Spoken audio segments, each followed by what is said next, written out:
नमस्कार दोस्तों। भगवान ने की ये गलतियाँ इसीलिए भोगने पड़े ऐसे श्राप। आपने अक्सर लोगों को कहते सुना होगा, जैसी प्रभु की माया। क्या सच में सब कुछ भगवान के मुताबिक होता है? क्या उनके पास इतनी शक्ति है कि वो हमें हर मुसीबत से निकाल सकते हैं? अगर ऐसा है तो फिर क्यों भगवान को भी श्राप भोगना पड़ा? तो दोस्तों, वीडियो को ध्यान से और अंत तक जरूर सुनो और सच्चे दिल से कमेंट में जय श्री कृष्ण जरूर लिखें।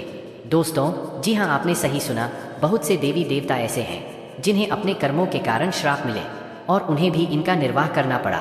हिंदू पौराणिक ग्रंथों में कई श्रापों के बारे में बताया गया है, जिनके पीछे कोई न कोई कहानी जरूर है जो हमें सीख देती है।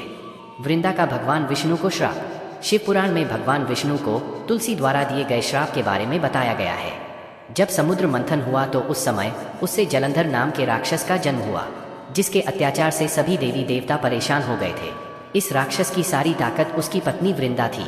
वृंदा भगवान विष्णु की भक्त तो थी ही, साथ ही पतिव्रता थी। इसलिए खुद भगवान शिव भी जलंधर को नहीं मार सकते थे, जिसके अत्याचार से सभी देवी देवता परेशान हो गए थे। इस राक्षस की सारी ताकत उसकी पत्नी वृंदा थी। वृंदा भगवान विष्णु की भक्त तो थी ही, साथ ही पतिव्रता थी। इसलिए खुद भगवान शिव भी जलंधर को नहीं मार सकते थे। तब भगवान विष्णु ने एक माया रची और जलंधर का रूप धारण कर वृंदा के पास पहुंचे और उसकी पवित्रता नष्ट कर दी। इसी घटना के साथ जलंधर की ताकत खत्म हो गई। भगवान शिव ने उसका वध कर दिया। वृंदा को जब भगवान विष्णु की छल का पता चला तो वो क्रोधित हो गई और उसने भगवान विष्णु को काला पत्थर बनने का श्राप तो दिया, इसके साथ ही ये भी कहा कि आप भी अपनी पत्नी से अलग हो जाएंगे। इसीलिए श्री राम के अवतार में भगवान विष्णु अपनी पत्नी सीता माता से अलग हो जाते हैं। श्रवण के माता पिता का राजा दशरथ को श्राप। पौराणिक ग्रंथ रामायण में भी कई श्रापों के बारे में बताया गया है। रामायण के मुताबिक राजा दशरथ ने शिकार के दौरान हिरण के भ्रम में श्रवण कुमार का वध कर दिया, जो कि अपने माता पिता को तीर्थ यात्रा पर लेकर जा रहा था। जब उसके माता पिता को अपने बेटे की मौत की खबर मिली तो उन्होंने दशरथ को श्राप दिया कि तुम्हें भी हमारी ही तरह पुत्र वियोग होगा। तुम भी अपने आखिरी क्षणों में अपने पुत्र को नहीं देख पाओगे और तुम्हारी मृत्यु हो जाएगी। शायद इसी श्राप की पूर्ति के लिए राम को 14 वर्षों का वनवास भोगना पड़ा और उसी दौरान राजा दशरथ की मौत हो गई। पक्षियों का माता सीता को श्राप। रामायण में माता सीता को गर्भावस्था में श्री राम को छोड़कर वन जाना पड़ा था। ये तो सभी को पता है, लेकिन क्या आपको पता है कि ये भी एक श्राप के ही कारण हुआ?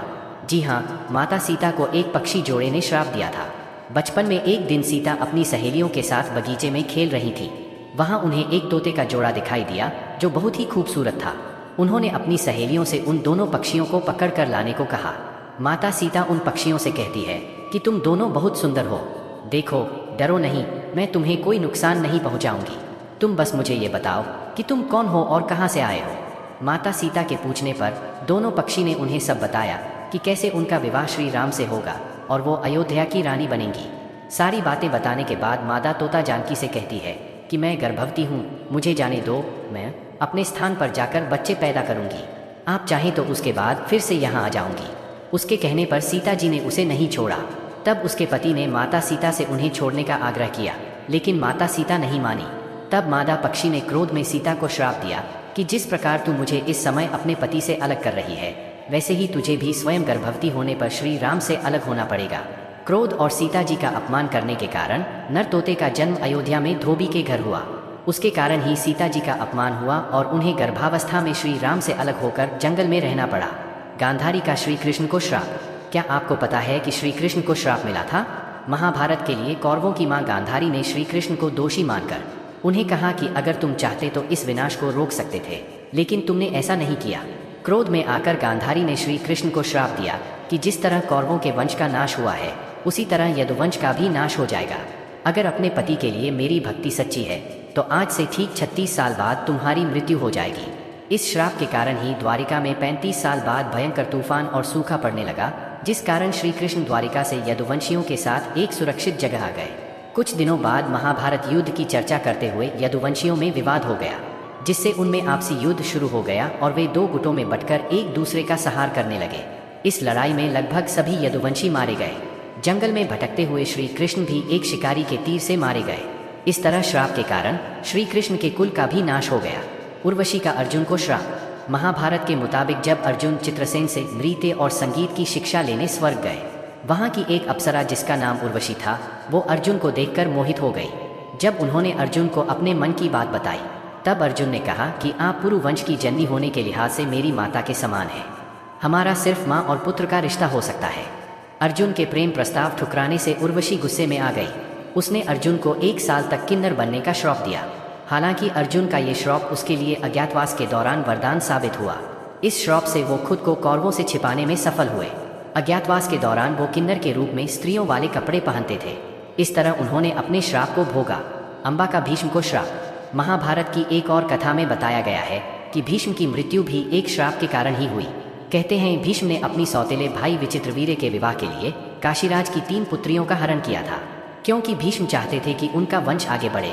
लेकिन उन्होंने बाद में बड़ी राजकुमारी अम्बा को छोड़ दिया, क्योंकि वो शाल्वराज को चाहती थी। शाल्वराज के पास जाने के बाद अम्बा को उसने स्वीकार करने से मना कर दिया, जिसके बाद वो दुखी हो गई और फिर वापस आकर उसने भीष्म से विवाह करने को कहा। लेकिन भीष्म ने अपनी ब्रह्मचारी प्रतिज्ञा के कारण अम्बा से विवाह के लिए मना कर दिया। ऐसे बार बार होते अपमान के कारण अम्बा क्रोध में आ गई। उसने भीष्म से कहा कि तुमने मेरी जिंदगी बर्बाद की है और अब मुझसे विवाह करने से भी मना कर रहे हो। मैं निस्सहाय स्त्री हूँ और तुम शक्तिशाली पुरुष। तुमने अपनी शक्ति और बल का दुरुपयोग किया है। अभी मैं तुम्हारा कुछ नहीं बिगाड़ सकती, लेकिन मैं दोबारा जन्म लूंगी और तब तुम्हारे अंत का कारण बनूंगी। उसके बाद अम्बा शिखंडी के रूप में जन्म लेती है और महाभारत के युद्ध के समय भीष्म की मृत्यु का कारण बन जाती है। तो देखा दोस्तों, ये कहानियाँ हमें सीख देती हैं। चाहे भगवान हो या कोई प्राणी, सभी के लिए कर्म के नियम बराबर हैं। अपने कर्मों के फल से कोई भी नहीं बच सकता, इसीलिए अच्छे कर्म करें। तो दोस्तों, उम्मीद करता हूँ कि आपको वीडियो पसंद आया होगा और आप हमारे चैनल पर नए हो तो वीडियो को लाइक और चैनल को सब्सक्राइब ज़रूर करें। आपके एक लाइक से ही हमें प्रेरणा मिलती है और हम मोटिवेट होते हैं। धन्यवाद।